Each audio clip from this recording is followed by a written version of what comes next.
কলকাতায় মানবাধিকারের নতুন জাগরণ। আমরা সরকারের বিরুদ্ধে নই, অন্যায়ের বিরুদ্ধে। হিউম্যান রাইটস কাউন্সিল অফ ইন্ডিয়ার দৃঢ় প্রত্যয়। বিকেল ৩টে নাগাদ কলকাতার বেহালা চৌরাস্তার কাছে ব্লাইন্ড স্কুলের অডিটোরিয়ামে শুরু হলো এক অবিস্মরণীয় সভা। এটি মানবাধিকারের পক্ষে এক শক্তিশালী আওয়াজ, ন্যায়ের জন্য এবং মানবতার জন্য সুরেলা এক উত্থান। Human rights council of India এই সভা আয়োজন করেছে। এতে এসেছিলেন সংগঠনের সারা ভারত এবং রাজ্যের গুরুত্বপূর্ণ সদস্যরা। অডিটোরিয়াম ভরে উঠল এক অটল সংকল্পে।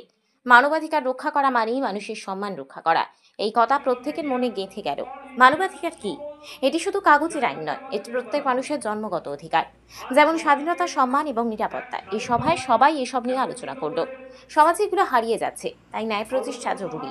সভার সভাপতি ছিলেন অভিজিৎ রায়। তিনি সংগঠনের ন্যাশনাল ডিরেক্টর।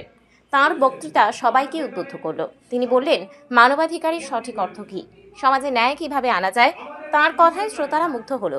তার পাশে ছিলেন অন্য নেতারা। আশিক আলী রাজ্য চেয়ারম্যান, শেখ রাজু রাজ্য উপসভাপতি, ডক্টর প্যারমী গোস্বামী জেলা সভাপতি, সুতপা ভান্ডারী রাজ্য কার্যকরী সভাপতি মহিলা সেলের, রূপক সাহা জেলা চেয়ারম্যান, কার্তিক গাঙ্গুলি রাজ্য পর্যবেক্ষক, সালেমান শেখ জেলা চেয়ারম্যান, তঞ্জিত শেখ ওয়াধরা সক্রিয় সদস্য এবং তাপস দাস, যার উপস্থিতি সভাকে আরো উজ্জীবিত করল। সভাপতির কণ্ঠে এক শক্তিশালী বার্তা ভেসে বেড়ালো, আমরা সরকারের বিরুদ্ধে নই, আমরা অন্যায়ের বিরুদ্ধে। দুর্নীতির শিকড় মূলে তুলে সমাজকে পরিষ্কার করাই আমাদের উদ্দেশ্য। এই কথা সবাইকে একত্রিত করলো। সভায় 3টি মূল বিষয় নিয়ে কথা হলো। প্রথম, সমাজে মানবিক মূল্যবোধ ফিরিয়ে আনা, যেমন সবাইকে সমান চোখে দেখা। দ্বিতীয়, প্রশাসনিক স্বচ্ছতা বাড়ানো, তাতে দুর্নীতি কমবে। তৃতীয়, অন্যায়ের বিরুদ্ধে একসাথে লড়াই। বক্তারা বললেন, মানবাধিকার শুধু আইনি বিষয় নয়, এটি আমাদের নৈতিক কর্তব্য, এটি মানবতার আয়না। কেন এই সংগঠন গুরুত্বপূর্ণ? Human rights council of India এক অরাজনৈতিক গোষ্ঠী। এটি ধর্মনিরপেক্ষ। এর লক্ষ্য কোনো বিবাদ নয়, বরং অন্যায় এবং নিপীড়নের বিরুদ্ধে শান্তিপূর্ণ সংগ্রাম। ভারতে মানবাধিকার লঙ্ঘনের অনেক ঘটনা ঘটে, যেমন দুর্নীতি বা অসমতা।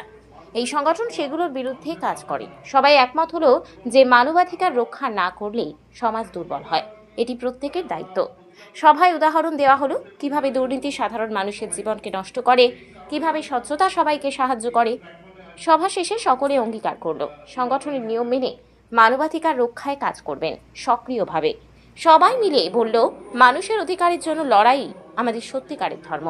এই কথা হৃদয় ছুঁয়ে গেল। কলকাতার এই বিকেল শুধু এক সভা ছিল না, এটি মানবতার ইতিহাসে নতুন অধ্যায়ের শুরু।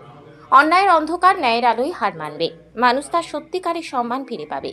এই জাগরণ ছড়িয়ে পড়ুক সারা দেশে। সবাই মিলে মানবতাকে জয়ী করি।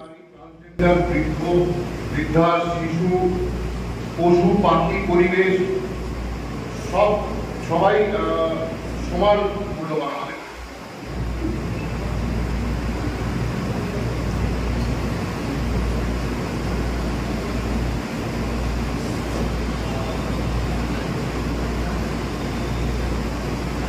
আমাদের কতগুলো বিষয় আমাদেরকে মাথায় রাখতে হবে। আমরা এই মানুষের জন্য কাজ করতে গিয়ে আমাদের সবসময় একটা জিনিস মাথায় রাখতে হবে, যেটা হচ্ছে আমরা সবসময় আইন মেনে চলব। আইনের বিরুদ্ধে আমরা কোনোদিন যাবো না। মানুষের কোনো অত্যাচার হচ্ছে অবশ্যই আমাদের সাথে যোগাযোগ করবেন। আমরা যে কোনো সময় আপনাদের পাশে আছি। এটাই আমরা সবসময় প্রতিজ্ঞা নিয়েছি যে মানুষের জন্য কাজ করবো, মানুষের পাশে।